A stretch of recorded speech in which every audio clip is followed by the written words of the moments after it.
Welcome back to the incredible stylings of Fossil in the Spawn. What the fuck was that? I'm not going to use that. You can. I mean, it just caught me off guard, to be honest. That was me overcompensating for the bad mood that you just said I was in. Yeah, guys, before we hit record, Mom has been in such a fart-assy mood today. No, you've been intolerable. Oh, I've been intolerable.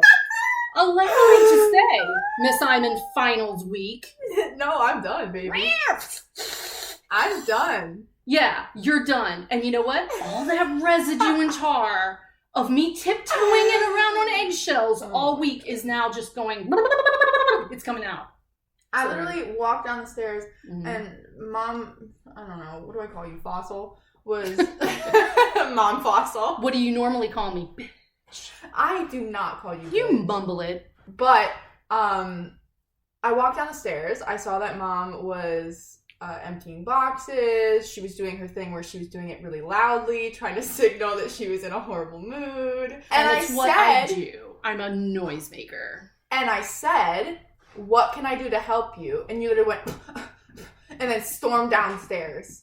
And then you're mad, and then you called me lazy. You said I was lazy, but you didn't even let me help you. No, you made a comment about me calling you fat, which I never would and never have. When did I say that? You said that right before, and in retaliation for the ridiculousness of the comment, I said I didn't even bother to call you fat. I called you lazy. That's so now I'm fat and lazy. Basically, after saying nothing at all. Okay, so what we're gathering today is that Fossil is in a big, huge poopy mood. You're the one that's really funny when you get mad. You want to talk about if Louis Black and Bobcat Goldthwait, if anybody knows who they are, those comedians, had a baby, that would be Emily when she gets mad. You can make fun of me all you want, but honestly, you're freaking hilarious. See, you say that, but they've never gotten to see that side of me because we've never recorded when I was like really upset. Oh, for the love of all that is holy and Ganesh, I hope it happens. We have to get you on record, on microphone, pulling one of your famous rants. We should only record when I'm like pissed. Kinda. That would probably be a good show. But also, I find it funny that you said that I'm literally 2 old white men. Like, thanks for that. I am the baby of 2 old, decrepit, first of all, angry white men. Hold up. They're not decrepit. They are perfectly valid comedians. Their feelings are valid, but not real. Nice circle. Thank you. Love it. Episode 1 shout out. Episode 1 shout out. But when you think about things that really piss you off and you can laugh about it, that's the best. I mean, honestly, you want therapy? Boom, there's your free therapy session for the week. Find something funny in it. Somebody out there said that. I remember the truth is, if you can find the funny in any situation, you've got it. That's basically life in the nutshell. There's lots of things that we find funny now that were not funny when they happened. Yeah, I guess when I get mad, I think that everyone needs to listen to me, so I really channel that inner straight white man. I just make everyone listen to all of my problems, because my problems are everyone else's now. They're the only ones that matter, and they're urgent. And they will be heard. Yeah. I think we need to talk about what happened last week, where I was peacefully sleeping. Yeah, you remember this story? This wasn't funny when it happened. Well, it was funny about 4 hours after the fact. But I was sleeping, and this was one of the days where I went to bed really, really late the night before. I was finally getting a little bit of sleep, feeling good. Mom is making a freaking ruckus. A ruckus. Shall we also add, the prior day, had I not only spent 8 hours just doing laundry and bed sheets and washing and making sure everything was clean, right? Blanket sheets, everything got washed. It took me all day to do the beds. Right. Mom had cleaned the day before because she's an angel. And I was sleeping. I get woken up from loud yelling. And I look over and it's like 7 a.m. And all of a sudden in the distance, I hear Mom going, no, no, no, no, no, no, no, no, no! screaming. And I'm like, what's wrong? I literally just like in my groggy state of mind just go, what's wrong, Mom? Like, what's going on? And she goes, and you go, she's got shit in her ass.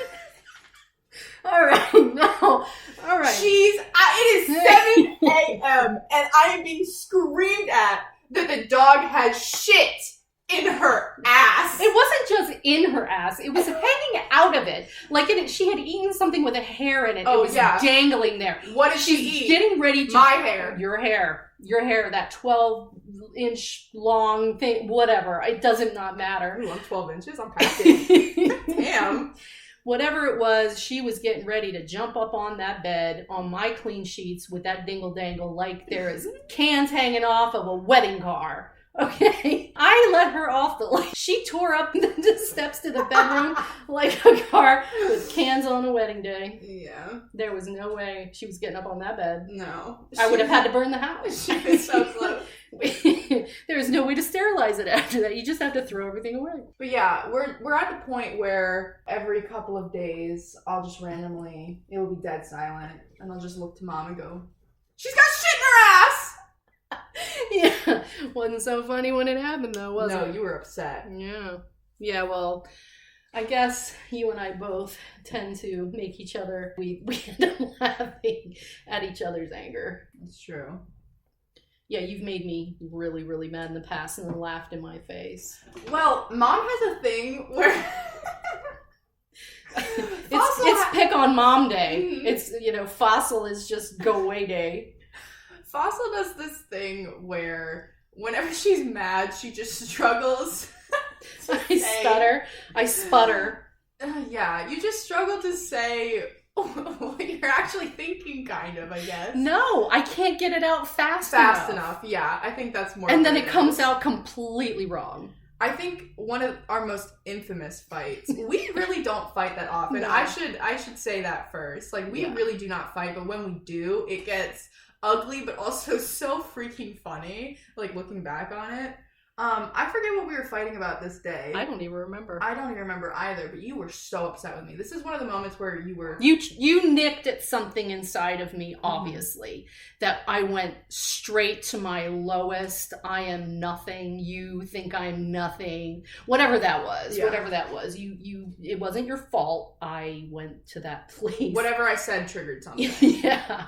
And two fights I'll always remember. When I was 5 years old and you took my birthday party away. Oh, that was warranted.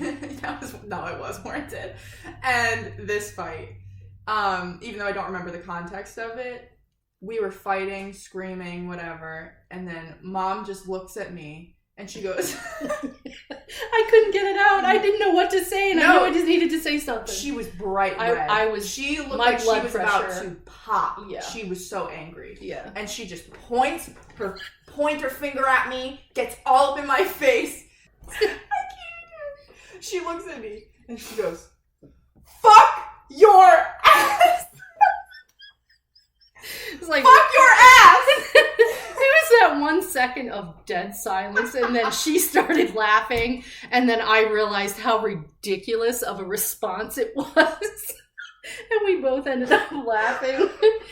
Oh, fuck your ass. Your ass. That was all I could think of. That's all. At that point, I'm out. Sorry, but you lost the fight. I did. I lost it. That was done. That was at that shut moment, down. Anything else you could have said was just no. You could not recover from that. You absolutely won that one. For sure indeed. And then there's always the infamous Mikey getting mad story. So he gets it honestly. Michael, okay, so my brother Michael is special needs. He has Down syndrome. I'm not sure if we've said that before on this podcast, but he is a character. This man brings this flavor to this family that I think without him, he's a rock star. He's a rock star. He's a Gemini. And I have to say, he is that person that makes you so angry, but so just like, he has this like joy about him. He does. True this joy. Funny, just pure nature about him. He's so smart, but he's also stubborn. He's sneaky as hell. He is the sneakiest motherfucker. He is mischievous. Like, this man, I'm pretty sure, could steal jewels from museums. He's smart. I mean, he hides behind those eyes. He thinks that you don't get it, and he plays that you won't. He relies on it. I guarantee we'll do a whole episode about all of Michael's funniest moments, because there are so many. But this one really takes the cake for me. I still say this to this catchphrase to this day. So there was one day, Michael is a hoarder. I think he has to have something like OCD or something. Yeah, for sure. For sure. Right? Mm-hmm. It runs in our family. This man has a thing where he has to hoard something. So a lot of the times it's food, or it'll be like video games, pens, pencils, paper products. Anything this man can get his hands on, he's hoarding. And so we got to a point where he was hoarding all of our cups and all of our mugs. And for a while, we kind of just let it go, just because it's really hard to sit down and explain to him a lot of the times and really make him understand why it's annoying. No, see, I disagree. Okay. It's not because I don't think he'd understand. It's because it tends to worsen the problem, because now everything starts with the, Mike, you can't have that. And as soon as you say you can't have that, well, then he's like, the hell I won't. Yeah. Yeah, he definitely thinks we're restricting him when we're just saying, please don't take all of them. And he will go out of his way to take all of them. Yeah. Like, he does it with everything, where if you're like, please don't, we got one pizza, please don't eat the entire pizza, he will eat the entire pizza just to spite you. So during this particular fight, my other brother and I were really upset because we had literally no glasses or mugs to use. And we were literally like, we can't even drink water in our own house. Like, we have probably over 50 mugs. You know what I mean? Like, it was not, we have 6. Like, he had 50 mugs in his room. And we decided, at least I convinced you two, that we needed to talk to him like an adult. Absolutely. So we brought him up here, and we were like, hey, you can't be doing that, blah, blah, blah. There was some tension, but overall, it was very much just him being like, okay, I guess. And then over time, we noticed that he didn't stop doing that. We told him he could have 2. He could choose his 2. We wouldn't even touch them. Because I think for him, a lot of it is like a possessive thing where he doesn't want us using his mugs. Right. So we buy him mugs that are specifically for him, and none of us use them. But he thinks it's okay to take ours for some reason. Like, I will literally buy my own mug from like Paris or something and come back from the trip. I no longer have it. It's not my mug anymore. But so it got to a point where levels were high. You know, tensions were running high. Somehow we started yelling at each other. It was mostly Mom and Mike yelling at each other at this point. And we got to the point where he turned to Mom and he said, you know what? Clear as day. Here's the thing. If you listen to Michael, a lot of times people struggle to understand what he's saying. How would you explain his? He has the tendencies of someone who can't hear. And he does have some hearing deficiency, but it is not so bad. But he speaks with he has a very large tongue, and it tends to sit in the back on his throat. Mm-hmm. So it tends to muffle. Words get pushed back in his throat. Almost, like someone who can't hear when they're trying to speak. Yeah, and we've lived with him for so long, and obviously, I mean, you've been with him his whole life. So, like, we can pretty much understand everything he says, but a lot of other people struggle to hear what he's saying. But on this day, he was clear as day. I have never heard a statement come out smoother or clearer than this. He said, Mom, WWE SmackDown tag team match, you meet in the ring tomorrow. Yes, he did. I lost my fucking mind. That was the funniest shit I've ever heard in my entire life. It took me a beat to realize he just threw down a gauntlet. He wanted to fight. Your reaction was hilarious. You literally put your hands on the counter and you went, what? I had to figure this out. I'm like, did my son just challenge me to a tag team match? And meanwhile, everyone was screaming and I was just kind of in the corner, like, trying to stay out of it. And I'm just laughing my ass off. Like, that was so funny. But it wasn't funny at the time. It was not. I was having a field day with it. I thought it was hilarious. Yeah. But he did stop hoarding the cups. Yeah, speaking of Michael, he is one of those things that makes me laugh when I think about how my life was. He himself is a joke. No. A joke in the scheme of life. In the scheme of life, God said ha. Yeah, that sounded really bad. In the scheme of life, God said ha. And here's why. Back then, all the things that were going on in my life, and you have your relationships that don't work. And there was a point I had left my first husband for reasons. And I prayed really hard, earnestly. And the way I phrased it was, please give me a man who will never leave. Not long after, I became pregnant out of wedlock. How's that happen? I don't know. Weird. I'm still researching that. And I thought about it, and I realized my prayer had indeed been answered. I think that's hilarious. He's amazing, but God said ha. He's never leaving. But that's okay. But the point being that I had asked for, or I thought I was asking for a romantic partner, but it wasn't. No, very much the opposite. Very much not. So even when you got your second love of your life, he also yeeted. So Michael is here to stay for sure. Are we picking on Big Daddy D again? I mean, he croaked out. Are we picking on Big Daddy D again? I not say that. Sorry, Dad. Oh, Daddy was amazing too. You gotta be happy. Just be happy. Life says ha. Find the funny. Speaking of dads croaking out. Speaking of dad, I hate that segue. That's just sucks. That's really sucks. Come on, so, dude. all right. If we're gonna try and give the bullet points here. So no, you share that story. Can I do it justice? Here's the deal. My father was a sunshine of a man. He was the party. Okay, he was a Leo. He was the party guy. He always looked his best. He did. He always looked his best. Fantastic dad, had a lot of fun. So he wanted to be rich, and he always thought that it wasn't enough to have the cosmetology school and the salon that were doing very well, which my mother was the artist of the salons. She was the breadwinner, really. I mean, that was kind of what brought in a lot of business. So when my dad got into all this debt, his business partner, who was building houses with him, left him holding the debt bag. And that, in the nutshell, is what made my father make the decision to commit suicide.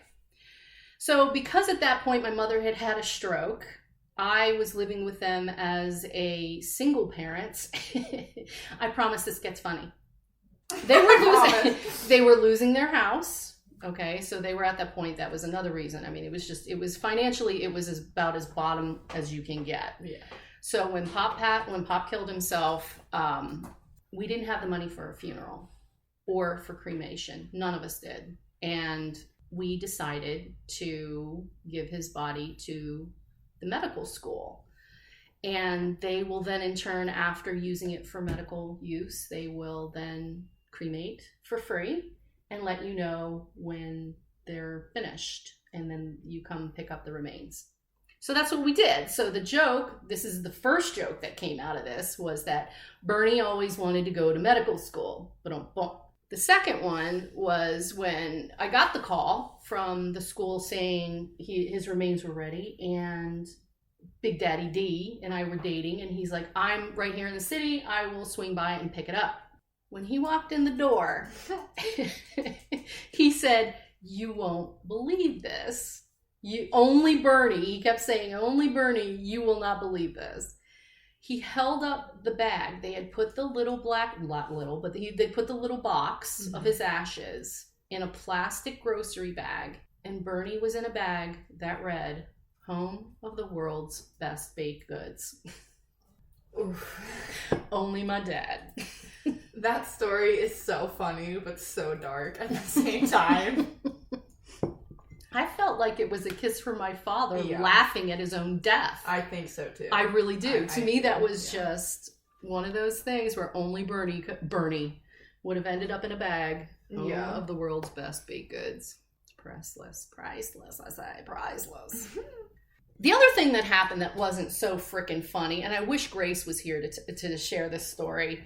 So me and a writer friend of mine decided we were going to be the 2 city mice that went into the big city, right? Go to the big city. You know, we all have those moments. So we signed up for the Romance Writers of America's big, huge event in New York City. And to get there, we had to take 2 trains and bloody-blue. So we were there ahead of schedule. We got to the first train station. We're standing on the platform with 2 other people. So it was me and Grace, a man and another woman. And the train pulls in, but it doesn't come all the way up to where we were standing. So all of us take our rollies and start going down the way. And we were not even walking for 10 seconds and the train takes off. As it goes by, the guys in the open doorways are going, one of them said, "Are you on this train?" And we're like, "Yeah, what the hell?" And they're like, "Sorry." And we're like, "Oh my God, what do we do?" So the 4 of us, strangers, except for me and Grace, go tearing to the window, yelling and ranting like, "What are we going to do? We've got to catch this other train." You know, we were freaking out. And the guy was just basically said, "All I can do is issue you credits. You know, that's all I can do, or give you another, pass to another visit, ride, whatever." The gentleman that had been standing there with us literally looked at us and said, "Well, I'm going to this next train station. Anybody want to pile in the car with me?" And the 3 of us crazy ass women go with him. Now And don't say crazy ass women. How many women get in the car with a stranger? This could have been fucking Ted Bundy. Yeah. Okay? There could have been 3 ladies from Connecticut ended up found in 14 pieces. I mean, come on. Okay, but here's the thing. It reminded me of Big Daddy D so much, where he would have just took control of the situation. He's like, "Ladies, follow me to my car." And we're like, "Okay." So we're all just, without just blind faith, following this poor soul. He's got to take out his baby seat. He's got to take out his trunk. He's trying to rearrange kid toys. The baby seat should have been a good indicator. It was another sign for me that this guy is going to be okay. Yeah. And so, but the funny thing is, because our luggage, because of my weight, because these other 2 extra women in this poor guy's car was weighing it down. He was gunning it on the highway. So every time his car would do this pump thing, I swear to God, we were hitting metal. Especially, I was gripping. I swear to God, my butt cheeks were sore from being so tense. First of all, I was terrified of the rate we were hustling. All right, He was weaving in and out of traffic. Like he was NASCAR. More like 85, but yeah. it was traffic, and he was NASCAR in it. Yeah. We were weaving. So, but we made it. I mean, but Grace and I will always look back. We were terrified, first of all. And then what would we do if we'd have been late? We didn't even know. Now we're scrambling to try and figure out how we're going to finish the trip. It just started off so tense and so hectic. But did he have to pay for parking? We parted ways so fast. We did give him some cash because, for whatever. I just hope he fixed whatever damage I did to his car. Well, I'm just thinking about it, like, wouldn't he have to have paid to park there? I think that was the least of his problems. I think his biggest problem was going to be explaining to his wife why he had 3 strange chicks in his car. Yeah, and the baby seats not. Honey, why is there a women's earring in the back seat of our car? Where's the baby seat? Yeah. Life. What are you going to do?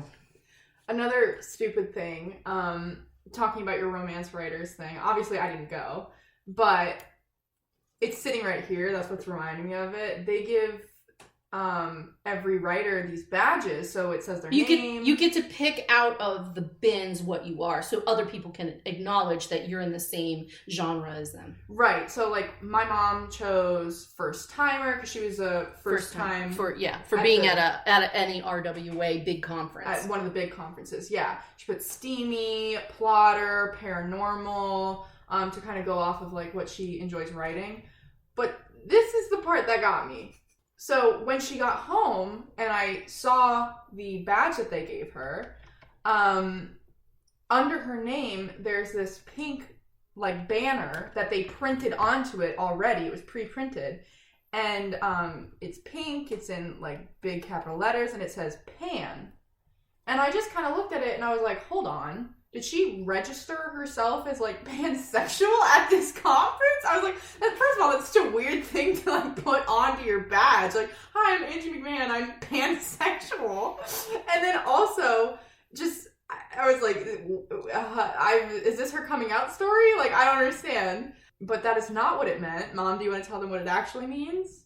PAN stands for Published Authors Networking. So there's PAN and Pro members. So a Pro would be your publishers, your editors, your, people, your someone who is an agent. Yeah. Those are the Pro members. PANs are people who have published. So in order, you get author designations, like there's five books published, 10, but on and on and on. So I was a PAN member, a published author. Right. But because I'm not a part of the club, I was literally like, is my mom coming out to me right now? Like, I don't understand. Did you really? Yeah, because I was like, I didn't know it. Like, why does it say Pan on it? Oh my God. I knew that you asked me what it meant, but I didn't realize you thought that. Well, because, especially at the college I go to, we're very open about our sexualities, and everyone introduces themselves with their pronouns. That's pretty much like how we're like accustomed to doing it. So when Mom came home with that, I was like, oh, is the RWA like a little bit more woke than us? Do they just be like putting this on their name tags now? No. Like, damn. Stands for Published Authors Network. I was like, I don't know when she told everyone that, but I felt a little left out, to be honest. Like, you know what? If that's what people think, keep them guessing. It's in, right? Everybody loves a good story. I was like, good for you, but also a little confused. It just makes me look more interesting. Like when Nikki and I went to the Little Conference, there was a little conference that we went to not so far away. It was maybe an hour away, and it wasn't that many people, but it was fun because we got to do some writing workshops and do things and meet some people, and it was really fun. And I'm sure, because Nikki kept saying, because we shared a room, everybody must think we're lesbians. And I said, who cares? Yeah. Who cares? It just adds some spice. It's nobody's business if we are or aren't. Yeah. Why would anybody ask you that anyway? But it doesn't matter? No. Honestly. But for the record, I'm not, because if there's any good men out there. There's any hot dilfs out there who are in need of a girlfriend, Fossil is open and available. Yes. And now I'm going to have to add the story that I'm going to make fun of my sister for a minute and hope she forgives me. You don't talk to her, it's fine. Now here's the thing. She tends to really overthink things to the point of being ditzy. And that's what I need to say, precursor this with the... Well, we have the same siblings. Like, they're both really intelligent to the point where they're like infantile. Yeah, they overthink something so deeply that they're not connecting with what you're saying. Mm-hmm. So my first relationship, my first marriage, I went to on my honeymoon. And when I came back, I was telling her the story of how we had taken a helicopter ride. And it was really amazing to go up that high. And it didn't have any doors. And I said it was kind of scary because it didn't have any doors. In which she replied, then how did you get in? I never not think of that and chuckle. Yeah. Yeah. Just me? No? No, that one must have felt good. That one must have been one of those like sibling rivalry sort of situations where you're like, wow, I needed that. Thank you. You're not better than me. Again, what? And then everyone loves a good marriage story, but this one isn't mine, so I'm going to remove the names to protect the innocent. So a friend happens to be a permit carry gun owner. Went into a store situation to buy some bananas, and I guess another individual in the store noticed the outline of the firearm, and her husband, and called the police. even though he was right. He had every legal reason to be armed. Yeah, they don't live anywhere near us. They don't. And regardless, I mean, their viewpoints are their viewpoints, but okay, let's overlook that for this story and purpose. This is not to be judging them on that at all. Whether you like guns or you don't, I do not. Okay, he was perfectly within the law to be carrying his firearm. Right. Another person who didn't feel the same way made a stink and called the police. So her husband ended up in the back of a police vehicle, right, a cruiser, and before the situation got sorted, so he was able to call her from his cell phone. He's screaming, angry, obviously upset, obviously rattled, feeling violated, and her response to me was, "But did he get the bananas?" I just found that hilarious. I think the funny part about it was she didn't even realize the weird nature of asking such a question. And I don't know that she did ask the question, but did. I don't know, but she said that to me. But all I could think was, "But you did? Did you get the bananas?" Yeah. Your husband's in back of a cruiser, and you're asking, "But did you get the bananas?" Newsflash, he didn't get the bananas. He did not come back with bananas, so. He was banana-less. Yeah.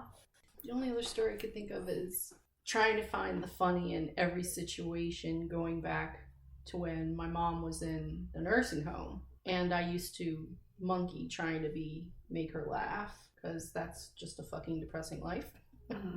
And having had, full non-use of her entire left side, whenever her and I would start to bicker about anything, like she would want something absolutely ridiculous. Like, you know what I noticed? I really like these diamond earrings. That's great, Mom. I don't have the money for diamond earrings. But boy, it sure would be nice. Yeah, Mom, I can't do it. And she'd be like, well, why not? And whatever, we would start to bicker over. Mom would say that? Oh, yeah. But to understand, half the time it was a passive-aggressive way of just trying to get something because she loved retail therapy.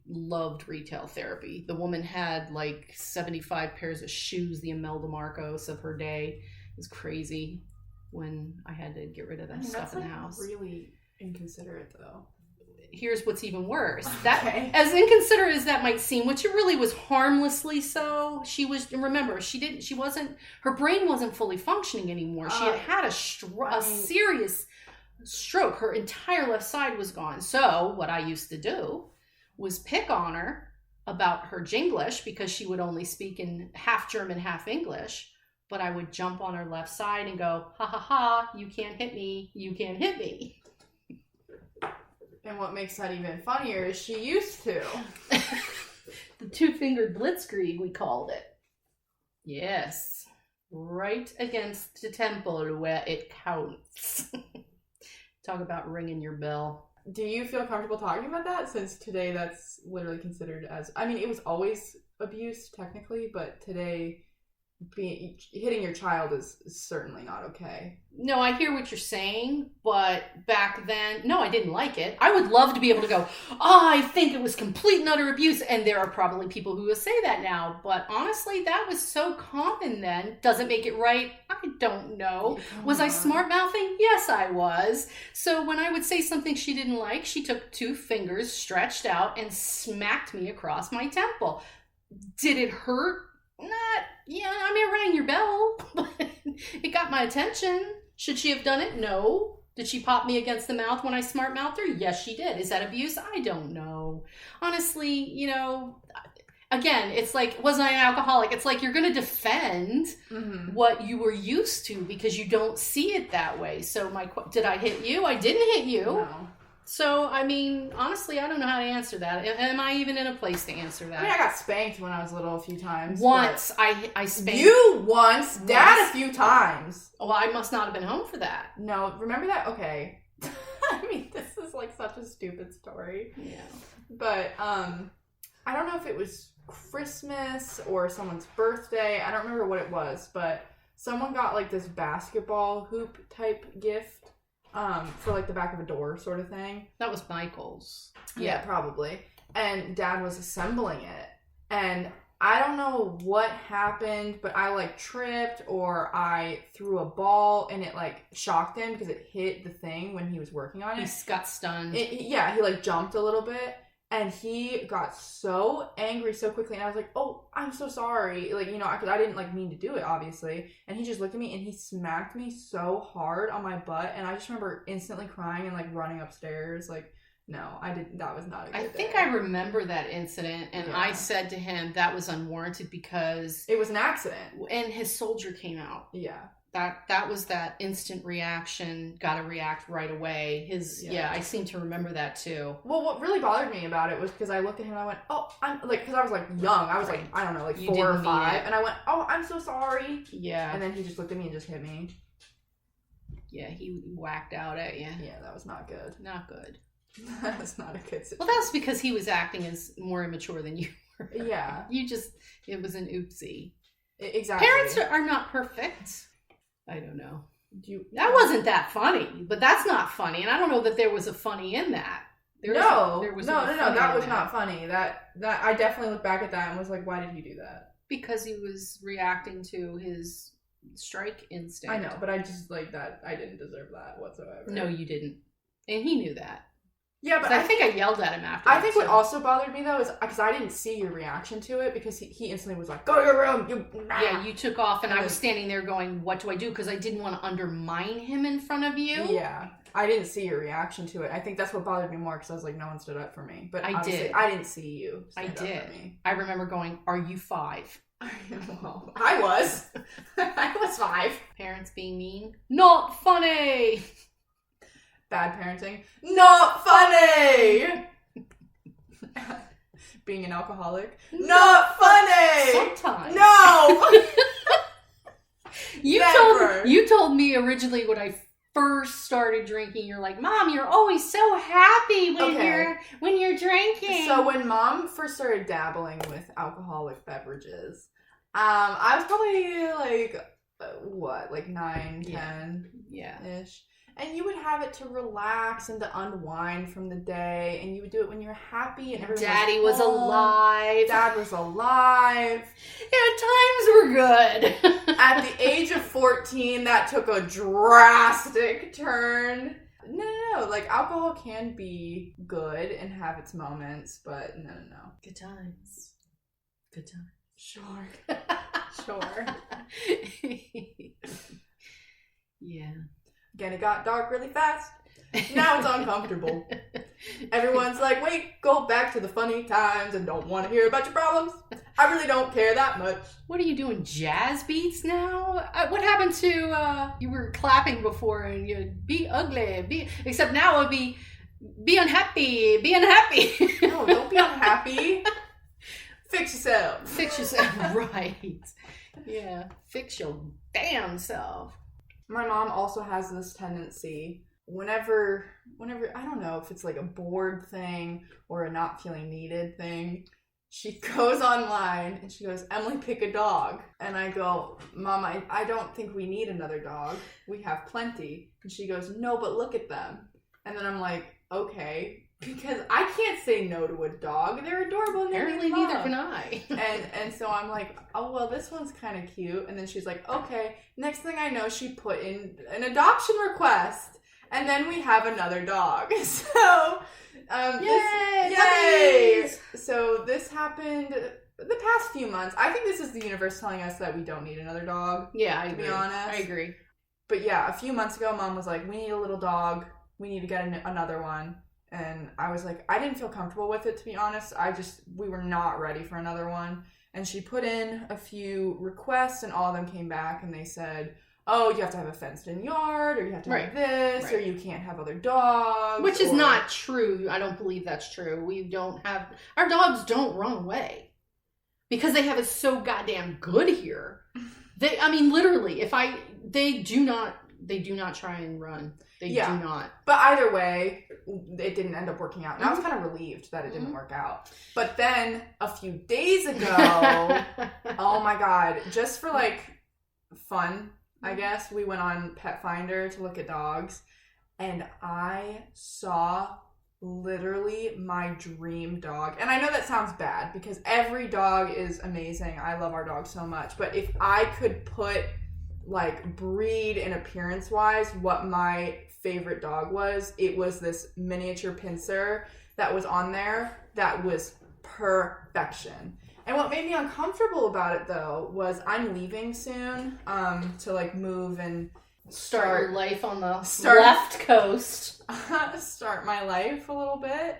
Or at least try for a little bit until I come back and graduate. My mom put in for this dog. We haven't heard back. She put in for another little dog as well. So there might be a new addition, might not. I feel like the universe is telling us no. I agree with you. And that's okay because every time that we've ever seen an animal that it went really fast, like within a day, they got back to us. They're like, we need, yes. And that's how it'll be. But I'm not going to stop putting in when I get that instinct or that little niggle inside of me saying, oh my goodness, look at this dog. Because what happens usually is you ask about a dog and they say, we have this dog available, which is how we got Moomy. Mm-hmm. Right? And then every dog we've ever had has been quick and fast, and it happened. You fill out the thing, and within a day or so, and then they're happiest little spoiled shits you've ever seen with shit in her ass. She's got shit in her ass. It's okay. They're spoiled, just like my kids. Yeah, I'm not even gonna lie. The dogs used to get their vaccines before my kids did. Speaking of vaccines, you have your second shot tomorrow. Woo! Or maybe not woo. I don't know. Yeah. How funny is that going to be? The only way to do shots, get your damn vaccine. So, we hope that you enjoyed hearing our stupid stories this week. I don't think they're stupid. All I'm saying is that you got to find reasons to lighten up and laugh at the worst stuff that happens in your life. Obviously you're not going to like laugh during a funeral, but there's got to be moments in that person's life that were just worth remembering, things that about them that you got to do it. I mean, a lot of my stories I shared today weren't really about people who are passed on or anything. I mean, everybody around me is dead. That's just the way it is. Oh, well. I guess the only other story that I have where I don't know if this is like funny or not, but I remember I was at school one day and this was maybe like a week or two after Dad had passed, and I was just kind of in like a daze almost, where I was just like walking through the motions, I guess, you know what I mean? You were a zombie.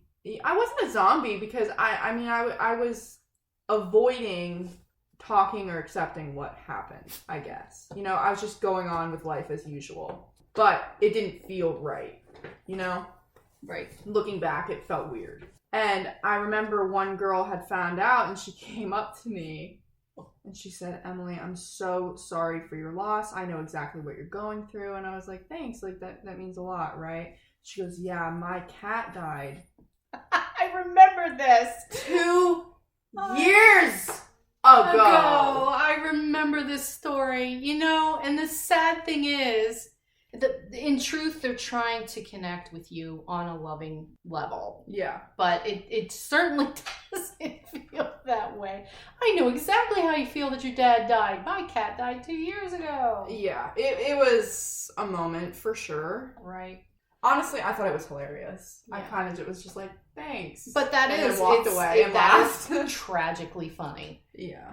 But good for you for not going off. No, I mean, that would have been stupid. For her, that was a huge moment. That was a sweet thing to do. Whatever. Right. Everybody's on their level, their journey.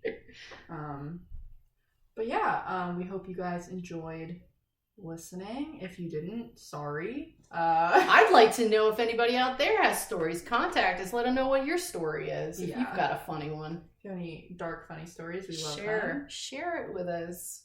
And we'll see you guys next Wednesday. Next Wednesday, people. Bye. Bye. Struggling with the button again.